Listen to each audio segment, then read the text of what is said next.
what exactly is this program about? I'm going to give you a nice introduction now to basically kind of enlighten you to know what to expect in the next few weeks. This program is split into two main sections, okay? The first section is where we're going to cover every possible disease of the heart, okay? We're going to talk about their causes, their cures, how to diagnose yourself to know if you have this disease or not.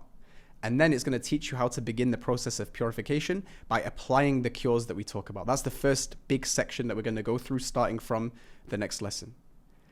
Once we finish all the diseases of the heart, then we're going to move on to the second section, which is known as al-maqamat, which are essentially special stations that you reach with Allah subhanahu wa ta'ala, and they act like a perfume to put on your heart, which beautifies it after you've cleaned it. And this is the thing that's going to really supercharge your relationship with Allah subhanahu wa ta'ala. It's going to improve your mindset. It's going to give you confidence. It's going to fix your actions. It's going to fix your relationships. It's going to do everything, right? But before we get started, I need to emphasize something and make it very clear from the beginning. I've taught this program multiple times, and everyone, 99% of people, if not 100% of people, make the same mistake. It just ends up being theory for them. And so it goes through one ear, out of the other ear.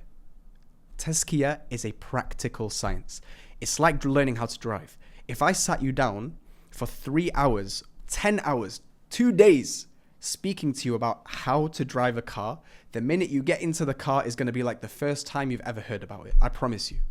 Tazkiyah is the exact same. I can lecture you for hours, tell you about all the diseases, tell you everything you need to know. But the minute you actually apply the knowledge that I'm giving you is the minute you realize that, hang on a minute, this is pretty hard, yeah? And that you have to persist in it for it to become normal, like driving a car seamlessly, you see?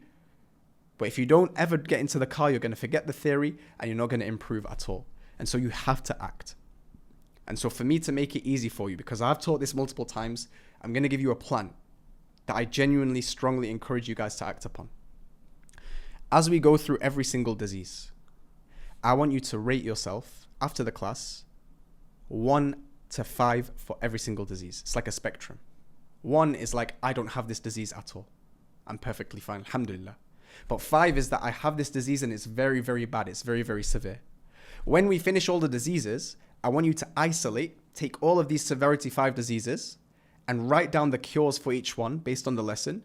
And I want you to apply, just pick one disease. Don't overburden yourself. Take the first severity 5 disease and apply it every single day for 30 days in a row. If you miss one day, you start the 30 days all over again. And so, download a habit tracking app, get Google Calendar, do whatever you need to do to remind yourself that I need to do these action points again and again every day for 30 days. At the end of the 30 days, I want you to revisit that lesson and check your disease and see how your heart is. Has things improved? And when you're done with that disease of severity 5, you go to the next one and the next one and the next one until all severity 5 diseases are done. Then you move to severity 4, then to 3, then to 2, then to 1. It's going to take you a long time. It's going to take years sometimes. But remember that the goal of every human being is to have a pure heart. إِلَّا مَنْ أَتَى اللَّهَ بِقَلْبٍ سَلِيمٍ. The only people that will be saved on the Day of Judgment is those with a pure heart. It's literally your purpose to do this stuff, right? And this will allow you to have nafs al-mutma'inna, and ultimately, inshallah, it will get you into the highest ranks of Jannah, closest to Allah subhanahu wa ta'ala's face. May Allah subhanahu wa ta'ala make us of them. And we'll leave it at that, inshallah, before we start the diseases.